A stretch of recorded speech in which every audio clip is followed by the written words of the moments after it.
معلومة اليوم: جبل تروبيك، الصراع المغربي الإسباني. بزاف ديال المغاربة ما تعرفوش هاد المعلومة، واليوم غادي نطرقوا على هاد المعلومة. واخيرا داز مشروع القانون ديال ترسيم الحدود البحرية المغربية في الغرفة الثانية للبرلمان بعد تأجيل دام 36 يوم. هكذا غادي يدخل المغرب مرحلة سياسية أخرى كيتمتع فيها بكل حقوق كاملة في تضمنها الاتفاقية مونتيغو باي ديال القانون البحار. الأبعاد ديال هاد الخطوة ديال جد كبيرة. الشيء اللي كيبين أن التحركات ديال المغرب ولات مدروسة بدقة مليمترية. أولا غادي يمكن للمغرب يباشر التنقيب بكل حرية واستغلال الاحتياطي النفطي اللي كاين في الساحل ميرل.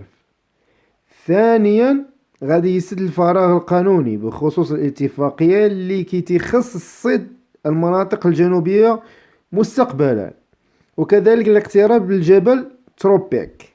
هذا هو الزبدة ديال هادشي كامل، يعني هاد السباق على هادشي كامل ديال جبل تروبيك. هاد الجبل هو امتداد للجرف القاري الافريقي، وحسب القانون البحار هو ديالنا، وما يحدوش لينا شي واحد رغم اقترابه من جزيرة الهيورو لتبعات الارخبيل الكناري. زيد عليها السيادة المغربية في مضيق جبل طارق، حيث غادي تولي عندنا مسافة سيادية في أكثر من 7 كيلومتر قبل رأس سبارتيل المغربي، أي نصف المضيق. وأراك للتحكم في الملاحة البحرية وسط المضيق راه 100,000 سفينة جارية كتدوز منه سنويا، وغادي تزيد تنتعش فيه الملاحة خصوصا بعد اكتشاف الشرق المتوسط. كما كنا قلنا الظرفية هي الكل في الكل، حيث إسبانيا العدو التاريخي ديال المغرب. هاد المشاكل كامل اللي كاين في المغرب ديال الصحراء وداك الشيء، إسبانيا فرنسا عاد زيد عليها البيدق ديال الحكومة الجزائرية.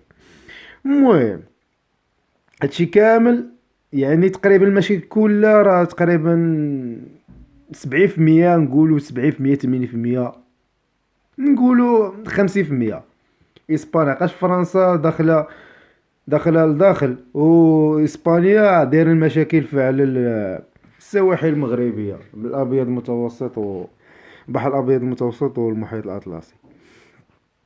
حيث الاسباني العدو التاريخي ديال المغرب غارق وسط الانقسامات السياسيه بلا الحركه الانفصاليه في كاتالونيا وعدم التوافق بين الاحزاب الائتلافيه الحاكم. زيد عليها فوز المحافظين في بريطانيا وتمرير خطة البريكزيت اللي غادي تكون تقاضت بنهاية يناير. هاد الشي غادي يفتح ملف جبل طارق، حيث خطة خروج من الاتحاد الأوروبي ما كتشملش الصخرة جبل طارق اللي أصلا هي امتداد جغرافي إسباني. الشيء اللي غادي يخلي اسبانيا تطالب بتقاسم السياده في الصخره ديال مع بريطانيا، الصخره يعني ديال جبل طارق. الشيء اللي نقصد هذا الملف عنده ارتباط بالسبته ومليليا اللي حاليا هما تحت حصار الاقتصادي مغربي. يعني الى طلبت اسبانيا بجبل طارق المغرب بدوره غادي يطالب سبته ومليليا، حيث حجة امتداد الجغرافي كتخدم قضيتين بزوج. أما المفاوضات مع إسبانيا على الحدود البحرية المتخامة غالبا غادي يعطي المغرب أفضلية للكناري في الواجهة البحرية المقابلة للجزر يعني اللي دايرة بالبرتغال شمال غربي الكناري. الصحف الإسبانية هضرت على هذه الخطوة، حتى النواب الكناري في البرلمان الإسباني بينوا تخوفهم وحذروا من تبعات. ربطوا هادشي بالسباق التسلح اللي دخل ليه المغرب وإنشاء قاعدة القصر الصغير البحرية اللي قالوا باللي المغرب شرا شي غواصة وحطت تما قبل أي مناوشات. المهم من هذا الشيء كامل، المغرب تعلم من أخطاء الماضي، والتحركات ديالو مدروسين بدقة، حيث وقع على اتفاقية القانون البحار في 2007، وبقى راجع اللور ما رسمش حدود حتى ولات موازين القوى بينه وبين أعداء متوازنة. نزيدو نفصلو في هادشي كامل. في الصيف ديال 2017 كانت واحد البعثة إسبانية بريطانية كتدير أبحاث جيولوجية في الساحل الأطلسي. الخبراء في هاد البعثة ما كانش في خبارهم دابا هاد البحث هذا ديال جبل تروبيك، ديال الخيرات اللي كاين في السواحل ديال المحيط الأطلسي. الخبراء في هذه البعثة البريطانية ما كانش في خبارهم أنهم غادي يكتشفوا كنز ثمين في عرض البحر. هذا الكنز هو جبل تروبيك، اللي هو عبارة عن بركان خامد منذ 112 مليون سنة، وكاين في عمق 1000 متر تحت سطح البحر، قابل السواحل الجنوبية ديال المغرب والسواحل الجنوب غربي الكناري. هذا الجبل البحري فيه احتياطي هائل ديال المعادن الثمينة بحال تيلوريوم والذهب وكوبالت. التقديرات الأولية كتقول أن تروبيك فيه 10% من الاحتياط العالمي ديال التيلوريوم، وكل متر مكعب كاين 7.1 كيلو من كوبالت، و5.6 كيلو من الباريوم، و3.6 كيلو من الفاناديوم، و2.9 كيلو من النيكل، و2.1 كيلو من الرصاص. كل هذا المخزون الثمين من ثروات قادر يعطي دفعة اقتصادية قوية وبالتحديد في مجال الإلكترونيك والتقنيات الخضراء، مثل تيلوريوم كيتم الاستعمال ديالو في الصناعة ديال ألواح الطاقة الشمسية، وكوبات في صناعة السيارات الكهربائية. يعني المتحكم في هذه الثروة غادي يحتكر مجال صناعة السيارات الكهربائية بما يعادل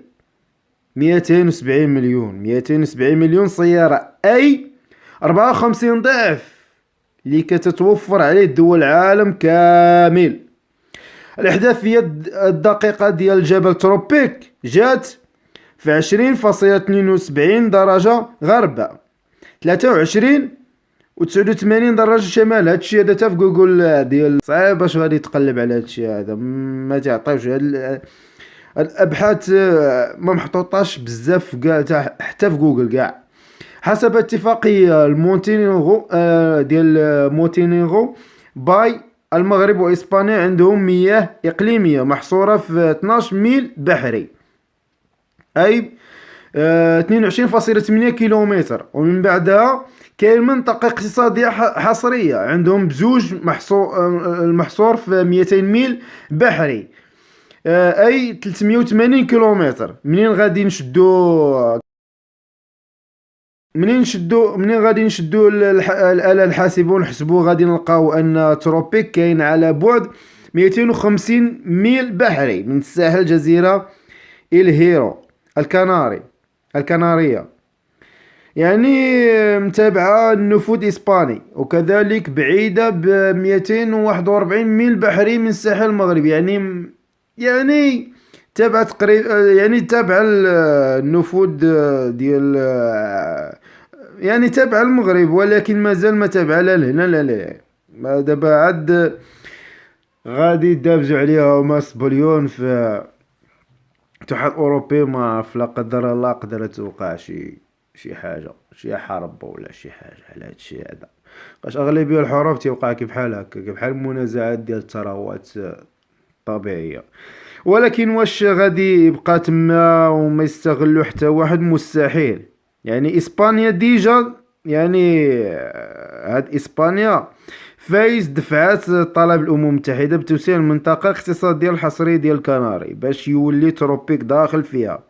وكتأكد هذا الرغبة بالدعوى أن التكوين ديال التربة جيولوجيا المحيط بتروبيك غير مشابه لديال إفريقيا. المغرب هو الآخر دوز قانون ترسيم الحدود البحرية في الغرفة ديال في البرلمان في الأولى والثانية بإجماع، وكان ضارب موعد مع الغرفة الثانية. كاين تأجل، ومنين تأجل صوتوا عليه، ما نعرف واش البارح ولا اليوم، صوتوا بأن الإجماع بأنه يعني على ترسيم يا ترسيم ديال الحدود البحرية باش يدخلوا هاد الجبل، يعني هاد الكنز الثمين، يعني يدخل في المغرب. وإن شاء الله ان شاء الله اللي ما دخلش فرنسا وهذيك الشيء، قشا فرنسا راه شاده الفوسفات والمشاكل كدا جميع الثروات الطبيعي. كنا بان الفوسفات راه تا هو فيه بزاف ديال المعادن طبيعي كحمية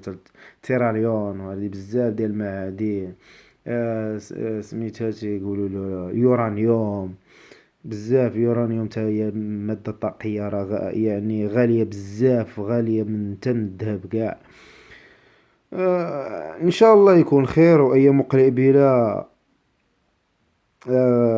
غادي نشوفوا هذا الصراع على هذا الكنز اللي غادي يزيد يست يعني يعني نشوفوا هاد يعني اللي فزنا ان شاء الله يعني به غادي ينقل الاقتصاد ديال المصاف الدول، يعني غادي ندخلوا مع الدول ديال الكبرى، وان شاء الله يكون خير. هذا هو المعلومة ديال اليوم. ما تنساوش تشتركوا في القناة، ديروا سبسكرايب ولايك وتشاركوا هذا الفيديو مع أصدقائكم، ودعموا القناة والسلام عليكم ورحمة الله.